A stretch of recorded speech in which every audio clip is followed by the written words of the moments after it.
Okay, 15 seconds. 10 seconds.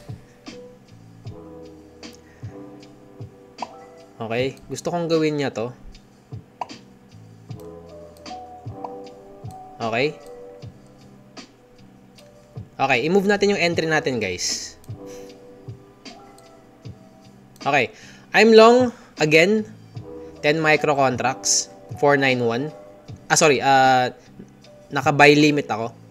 10 micro contracts 491. SL natin 436 lang. Okay? Tapos TP natin, hindi ko alam. Okay, good luck, good luck. Sana ngayon makuha na yung entry natin.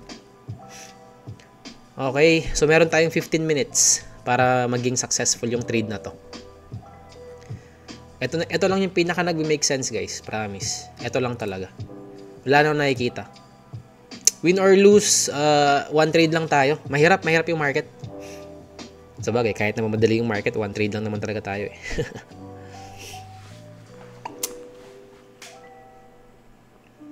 Okay, kukunin ba yung entry natin?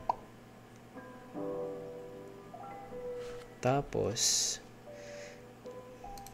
gusto ko makitang breakaway gap to, guys. For 15 minutes only. Okay? 15 minutes lang. Maging breakaway to. Gusto ko makita yung ganun. Okay, wag mo sabihing iiwanan na naman tayo ng price. Come on, hintayin mo kami. Baba ka muna ng konti. Sunduin mo muna yung entry namin. 5K ba drawdown ng 259? 250K? 6.5 bro. 6.5 yung drawdown ng 250K. Okay guys, malapit na ma-hit yung entry natin. Nag-bug na naman yung chat sa YouTube. Kakainis.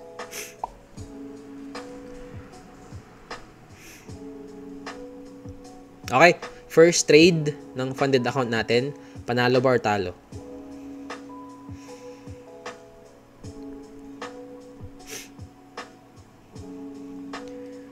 Yo, shout out 10 viewers. Palike naman ng stream, guys. Salamat.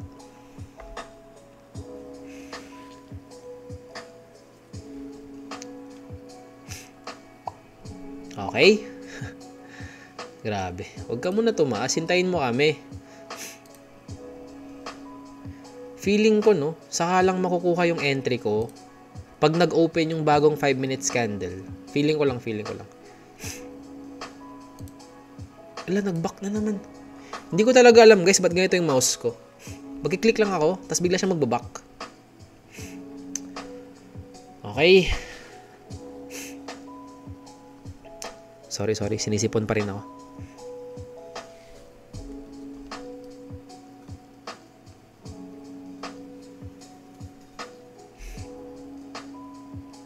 Okay, malapit na kunin yung entry natin.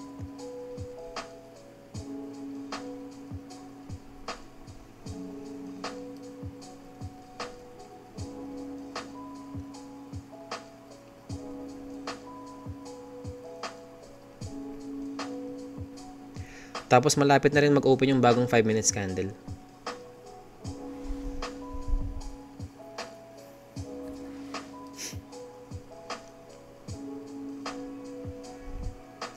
Okay. Macro seconds. Bigyan mo ng macro seconds. 10. Sorry. 10 seconds. Okay. Bagong 5 minutes candle. Kaka-open.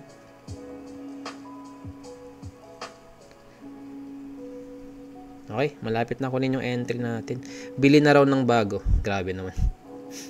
Okay. I'm long 491 level. SL ko lang 436. Yan lang yung kaya kong ma-SL, guys. Tipin natin dito lang. Okay na yan. Okay na yan. Okay? Win or lose. One trade only. Dahil super pangit ng price action ngayong Friday. Okay, first trade sa funded account. Panalo ba or talo?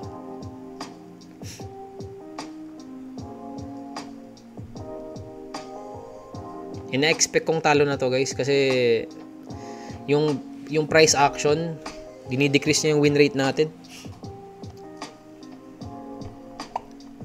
Halos nasa 40% to 50% lang yung win rate natin dahil sa ginagawa ng price action na to.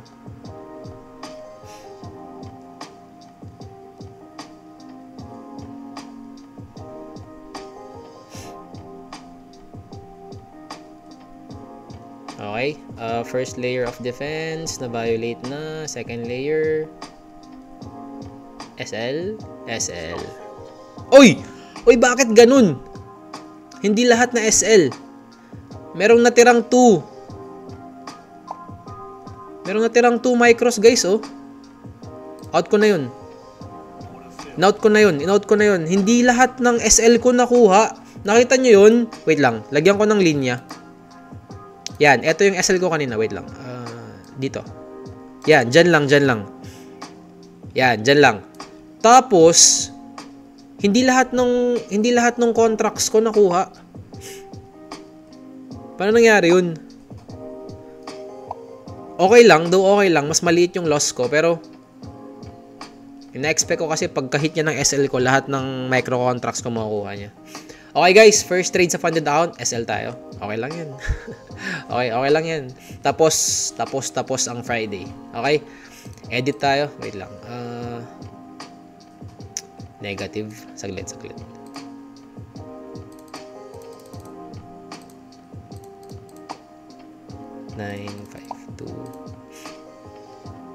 Okay. Commission 1048 guys.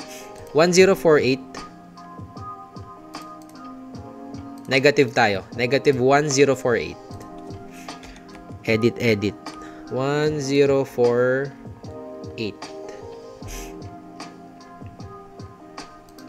Okay.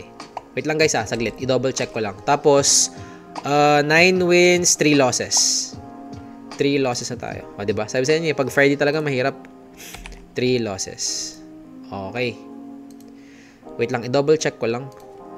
Saglit. I-double check ko lang. 25 minus 2452. Tama. Okay. Okay guys, trade breakdown tayo para alam niyo yung rason kung bakit ko kinuha yung trade na yun. Okay? So, sa 5 minutes time frame, pagka-open ng market, guys, nag-seek and destroy. Okay? Tapos, tumaas siya ng sobra, ine-expect ko, pupuntahan niya tong buy side na to. Yan, yung mga buy side na yan. Pero hindi niya pinuntahan. Tapos, nag-stop siya dito, bumagsak ng sobra. Okay, bumagsak ng sobra, kinuha niya yung sell side. Okay, pag ganito, mataas yung chance na mag-workout yung long natin. Okay, pag ganito yung narrative natin. Tapos, ang nangyari niyan, kung sana kinuha ng price etong buy side na to or etong buy side na to, short tayo. Okay? Pero wala, hindi niya kinuha eh. Bumagsak siya bigla. Tapos, ang pinaka-best trade na pwedeng i-take dito is long. Okay? Pumunta ako ng 1 minute time frame. Nakakita tayo ng 1 minute MSS dito. Yan. Meron tayong tawag nito. Meron tayong breaker dito. Tapos FBG dito. Ngayon, dito ako naka-buy limit kanina. Pero napansin ko, tumataas ang sobra yung price. Okay? So nakakita ako ng propulsion block dito. Tapos magiging breakaway gap to. Okay? Ngayon, nag-enter ako sa FBG na to, sa propulsion block na to. Tapos ang SL ko dito lang. Kasi pag na-violate pa itong SL ko na to, mataas yung chansang pupuntahan niya to, itong low na to. Yan, yung low na yan. Tapos, pagkadating ng 11 PM, pupuntahan niya tong FBG na to. So nung andito yung price, breakaway gap to, pero pagdating ng 11 PM, nawawalang bisa itong breakaway gap na to. Ganun ang mechanics ng breakaway gap. Hindi porket nakakita ka lang ng FBG na hindi binalikan, breakaway gap na agad. Hindi ganun yun. Okay? So, ang gusto kong makita dito, kukunin niya tong low na to. Okay? Wait lang, 5 minutes time frame. Wait lang, anong level ng low na yun? 4:01. 5 minutes. Ito. Kunin itong low na to, saka siya tataas or pupuntahan niya muna to, hindi na to breakaway gap. Okay? Tapos sa kanya tataas ng sobra. Yun yung gusto ko makita. Okay? Tapos yung ganitong price action, guys, yung ganitong price action overall, no? Na-anticipate ko na talaga. Okay? So hindi masakit yung loss. Hindi nakaka-tilt, hindi masakit yung loss kasi napanood ko na to yung ganitong price action. Mataas yung chance na matalo tayo. Nasa 40 to 50% lang yung win rate ng ganitong price action. Okay? Tapos, nakita ko rin na violate yung propulsion block na to. Para pag ganun, para sa akin na pag ganun, wala na. Bakit na yung market? Kahit subukan mong i-long to, babagsak pa rin siya. Kahit subukan mong i-short, tataas pa rin siya. Okay? Para sa akin, ganun. Ganun yung mangyayari. Kaya hindi masakit yung loss na yun. Okay? So, ilan na lang natirang allowance sa account natin? 5-4. Okay lang yan. Okay lang yan. One loss sa funded account will not stop us from getting a payout. Okay? Bawi next trade, bro. Nice G pa rin. Yes, bro. Okay? Salamat. So, ganun yung trade breakdown ko. Okay? So, kahit pumunta pa to dito, sa TP ko kanina, okay lang. Hindi ko mafe-feel yung parang sayang, ini-stop out lang ako. Pumunta na sa TP ko. Hindi ako makaka-feel ng ganun. Kasi ilang beses ko na napanood to. Ilang beses na nangyari to. Okay? Yung nababiolate yung propulsion block. Tapos tumataas ng ganito. Mataas pa rin yung chance na babagsak siya. Kukunin niya tong FBG na to. Saka tataas or maglo-lower low. Ang dami ng possibilities, guys. Ayoko. Pag nag-trade ako ng NQ, gusto ko konti lang yung possibilities konti lang yung possibilities na mangyari. For example, parang ganito. Breakaway gap to, 'di ba? Nag-enter ako dito. Okay? So, para sa akin, iisa lang yung possibility. Iisa lang yung pwedeng entry dito. Okay? Ito lang talaga. Ito lang siya. Kasi pag nag-fail to, ibig sabihin, babagsak ng price yung sobra or pangit na yung market hanggang launch macro. Okay? Hindi yung parang ganito, pwede pa niyang puntahan to, tataas dito, or uunahin niya tong buy side na to, tas bababa dito. Or worst case scenario, pupuntahan niya to, yan, tapos ibabagsak yan ng sobra mamaya. Ganun, ang dami ng possibilities, guys. Kaya, pag ganitong market condition, out na ako. Okay? Ba't ka pa rin nag-trade kung 40 to 50% lang pala yung win rate mo? Para makapag-stream tayo everyday, para meron tayong trade everyday. 5 times a week. Okay? So, ang record natin, guys, ngayong week, wala akong stream nung Monday. 2-2. Tama ba? 2 wins, 2 lose.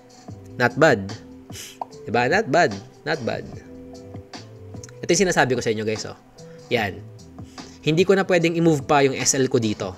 Okay? Pansinin nyo to, Kung nag-long ako dito, hindi ko pwedeng ilagay yung SL ko dito. Okay na to. Sapat na to.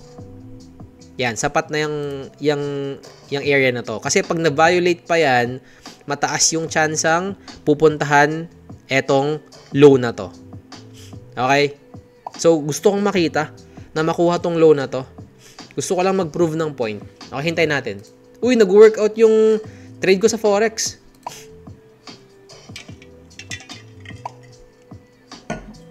Okay, ayun. See? Nakita nyo, guys? Nakita nyo?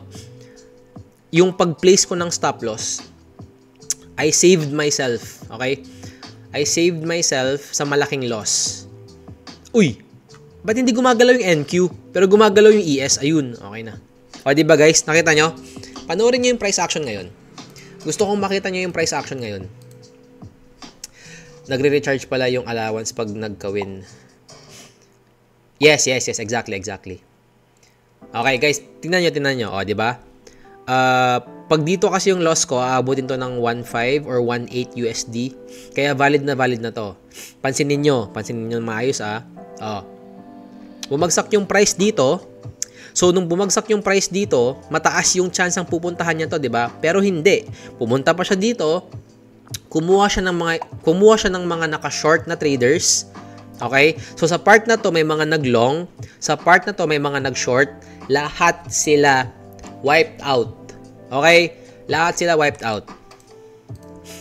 Ito yung sinasabi ko sa inyo kanina, guys. Yung ganitong market condition, pag titignan mo sa 5 minutes time frame and pansinin mo kung paano yung price movement simula 9:30 open, kitang-kita ko na agad na maraming ma-wipe out sa market na ganito. Walang mananalo. Buyers? Sellers? Wala. Okay, o tingnan nyo, o, diba? Yung malaking move na yon, weird yun. Sobrang weird nun. Ngayon, for example, na stop loss ka. O, na stop loss ka dito. So, ang nasa isip mo, okay na stop loss ako, sige. So, babagsak pa yung market, okay, sige, short ako dito. O, nag-short ka. Imagine mo, nag-short ka. Nag-change bias ka. Nag-short ka dito. Tapos, ang nangyari niyan, ang stop loss mo, dito lang. O, nung nag-short ka ba, na stop loss ka ulit? Yes. Yun yung gusto kong i-prove na point sa inyo. Kaya, 1 trade lang ako per day at hindi pwedeng 2 trade per day. Okay? Kasi darating yung panahon, darating yung market condition na kung magsiswitch ka ng bias, alam ng market yan. Magsisik and destroy siya. Magsisik and destroy siya, guys. Yan. Yan yung gagawin ng market. Yan. Kaya kahit anong subok mo mag-change ng bias, mawa-wipe out ka sa market. Yun yung importance ng 1 trade per day. Hindi yung sinusubukan mong kunin yung both side ng market. Bro, you're gambling. Kahit anong sabihin nyo, patunayan, kahit anong explanation nyo, you're gambling pag sinusubukan mong kunin yung both sides ng market. Hindi mo kaya yun. Dami ko nakikita dyan. Na-stop out lang sila. Okay, sige, short pala yung bias. Sige, short tayo. Paano kung ito yung mindset ng traders? Nakikita ko to. Like sila Patrick Wayland. Sino ba yung ganito? Si TBM. Okay, ganito. Nakalong sila dito. Example lang. Nakalong sila dito. Okay, guys, makinig kayo. Nakalong sila dito. Tapos, na-stop out sila. Nakikita ko, ang mindset nila, no? Okay, sige, pag na-break tong area na to, let's take a long again. Maglo-long daw sila ulit. So, ang mindset nila, pag na-stop out sila, long sila ulit. Yung ibang traders naman, pag na-stop out sila, okay, short pala yung bias. So, yung ibang traders, change of bias. Yung ibang traders naman, like sila Patrick Wayland, pag na-stop loss sila, pipilitin pa rin nila mag-long. Ngayon, sabihin ko sa inyo, na-break tong level na to, nag-long sila, assuming. Na-stop out ba sila? Yes. Yan, Stop out ulit sila, Kaya kahit anong gawin mo, may stop out ka. Diba? Kayang-kaya kong makita kung pangit na yung market or maganda pa or may pag-asa pa. Okay, ito yung gusto kong pakita sa inyo. Pag ganito yung market, wag nyo nang subukang i-trade to. Close the charts. Next day ulit. Diba? Ang dami na stop out. Panuorin ko mamaya yung mga ibang streamers. Daming na stop out. Okay, seek and destroy kasi to, guys. Seek and destroy to. Pakita ko sa inyo. Ayan, higher high. Ano sunod sa higher high? Higher low. Pero, imbis na higher low, nag-lower low. Anong sunod sa lower low? Lower high. Dapat, di ba? Ganyan dapat. Pero hindi nag-higher high siya ulit. Anong sunod sa higher high? Higher low dapat, di ba? Hindi nag-lower low agad. Di ba? Seek and destroy tayo, guys. Okay? Seek and destroy tayo. Huwag natin pilitin.